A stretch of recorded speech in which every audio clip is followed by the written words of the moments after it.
Hello friends, welcome to TrendTechGuide.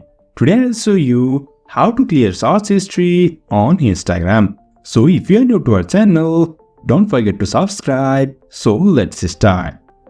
First of all, you can see I am here in my mobile phone. Now I'll tap on this Instagram and now you can see this is my interface. Now to clear the search history, tap on this magnifying glass on the bottom left.